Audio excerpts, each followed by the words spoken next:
Hey guys, what's up? Denise Salcedo here at Expo Lucha, and I am hanging out with LAX. Guys, I gotta tell you, I'm a huge fan of both of your guys' work. You guys are absolutely super awesome, super cool. How are you guys feeling here being at Expo Lucha the first time ever here in the United States? It's pretty dope. I mean, this is our first time in Vegas, and we're here with Future Legend and stuff like that, and it's been a great experience. And yeah, just taking in the sights and the sounds and having a good time, seeing all the legends, and yeah, man, it's definitely been cool.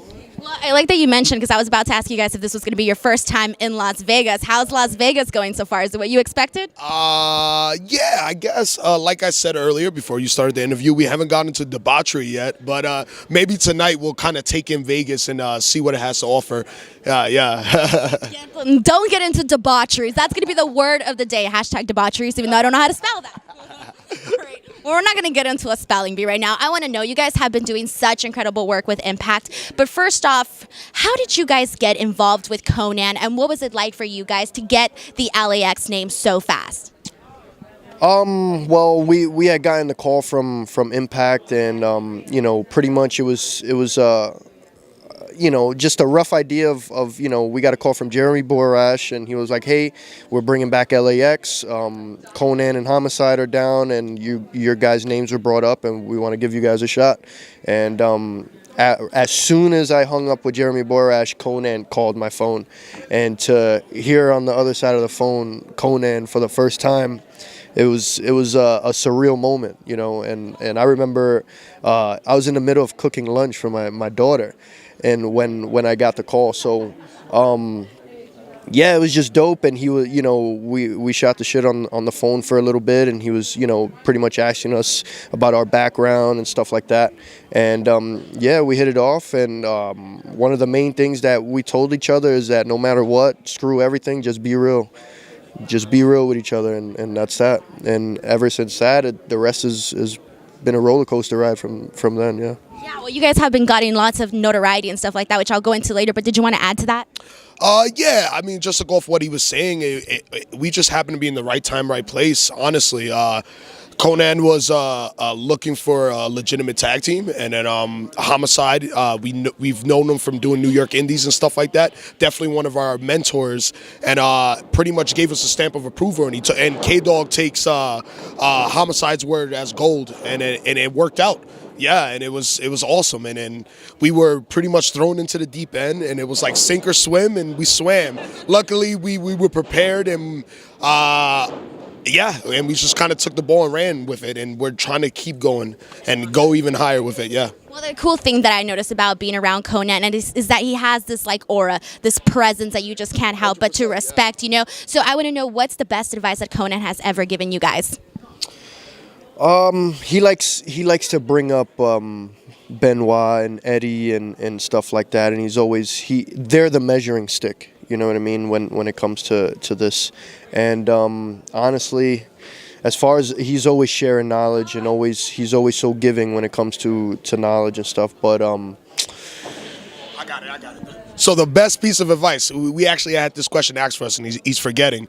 He actually brought up Eddie. So when he did the Latino Heat gimmick in WWE, Eddie hit up Konnan and was just like, "Yo, this is whack. Like, I'm a serious wrestler. Like, I don't want to do this gimmick." And he was just like, "Listen, Eddie. Like, whatever they give you, you take it and you hit a home run. You hit it out the park. No matter what it is, hit it out the park. You need to be able to do everything."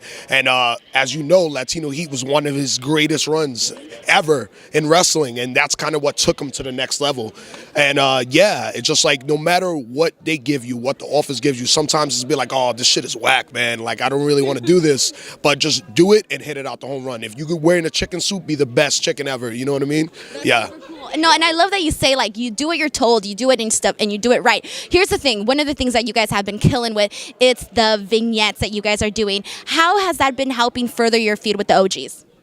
It's been nuts. I mean, I like to call it a ghetto soap opera. You know, we got a ghetto novela going, and it's been pretty cool. Just the story we've been telling, and just all the moving parts. And what's great about it is that they've been taking a lot of our creativity, and we've had a lot of say into what we've been putting out. And Yeah, man, it's like you're at home and you're watching HBO and watching The Wire, you know what I mean, or something like that. So it's definitely been dope, and I can't wait to see what else we come up with and what other bars we're gonna set. So. Well, one of the things that was super awesome was the street fight that you guys had at Slammiversary. And one of the things that I saw was that, people were absolutely raving about it, which was no lie because I was marking out watching this. I was like, oh, awesome, awesome, awesome. One of the other people that marked out for it was Chris Jericho. How did it feel for you guys to get a response from him and then later to find out that you guys would be on the Jericho cruise working up against the Young Bucks? Yeah, wow. The match itself was nuts because we're in there with the original dogs, the guys who took the name and put it on the map and really did something with it, and to be in there with those guys and to have the match that we had, and I feel like there was a lot of people were skeptical, and as far as like I'm gonna be real, as far as like the office, they didn't have a lot of confidence in the OGs and stuff like that, surprisingly, and we were like, screw that, we're gonna show them like, yo, they still got it, and they're gonna rock and roll, and they're gonna come harder than ever, and we're gonna bring that shit out of them, and no matter what it takes, they're gonna come with all they got, and yeah, and then when Jericho put it over and stuff like that, it was like, is this for real? Like, what is life? You know what I mean? And it's so, just the whole, everything, man. Everything has been so surreal and so dope, and we're just taking it in and yeah. Living it up, right? Did you want to add to that? Yeah. I'll tell you a little story. So when we first started tag teaming, we used to work at Borders Bookstore. We used to do security, like no joke. Yeah. So we had read Jericho's first book, and then that's kind of where we started vibing and stuff. And like Jericho, like we always said, we want to be journeymen. We want to wrestle everywhere. You know what I mean? Like, let's say early on in our career, we had a chance to work with WWE. We would just be like, nah, we don't want to do it yet. We want to wrestle all around the world first, become these seasoned like hybrid wrestlers, like a Eddie, like a Benoit, and then do it, because then we'll come in and we'll go straight to the moon. And that's always been our goal. And Jericho's definitely a huge inspiration for both of us, one of our all-time favorites. And and then fast forward later on, and then him putting us over was just, it was dope. It was very nostalgic. It was very like 16-year-old me was like, yeah. Like, try not to have him see you like fanboy over him. 100%. Like sometimes I want to, but I'm like, nah, I'm gonna play cool. Yeah. Well, I gotta tell you, Chris Jericho has that impact. I mean, obviously his book that you guys mentioned is absolutely great. So I totally agree with you guys on that one. So now we didn't touch base on the part of you guys working against the Young Bucks. So do you want to say anything about that? Yeah, it's been a long time coming. It's one of the matches that the fans are really, really raving about, and everyone has been wanting it to happen for so long, so many years. And I'm glad, that it's happening now. And both of us are at the top of our game, and honestly, it's two of the best tag teams in the world going at it, and it's going to be dope. It's going to be a great experience, and we're looking forward to working with those guys. Have you guys ever worked on a ship? Are you guys afraid of seasickness? Has that crossed your guys' mind? I've never been on a cruise ever in my life, so I'm a little nervous about it. Just don't watch Titanic before. Well, I was actually in the Navy, so I was stationed on a big ship, so I'm kind of used to it. I'll be all right. So no seasickness for you? Nah, I don't think so. Just smaller ships give me C-section because they rock a lot more, and then you're like, oh. But big ships, you don't feel anything. You'll be fine, yeah. That's awesome. Yeah. All right, and last question. I want to know, for you guys, what is your hope with Impact? Impact is expanding. They've been creating a lot of relationships with a lot of different promotions, and now they're going to Mexico. What is it like for you guys to be a part of a brand that is putting, all their eggs out there and getting the ball rolling, essentially? Honestly, like when we first came in, at a very trying period with the company, and yeah, it was just very, very nuts, and what was going on, honestly, like it was mayhem, because there was it was transitioning from the Dixie Carter era to the Jeff Jarrett, and then they were trying to get stuff together, and then all of a sudden Jeff Jarrett was gone, and then the wars of who was going to be running Impact. Yeah. So it was just like, man, what's going on? We have no idea. It's still to this day. We don't even have like an idea what was going on. And the only mentality we had was we just got to kill it. Like Konnan said, whatever they give to us, just kill it and just keep doing it. And luckily that kept us going and it kept us on top and we build with it. And yeah, and to go back to your question, it's awesome. Like we definitely want to grow with the company, and I feel like we are growing with the company. And we're lucky to be one of like the main focuses of the company, and it's awesome. Like, and we couldn't ask for a better position, honestly. Yeah.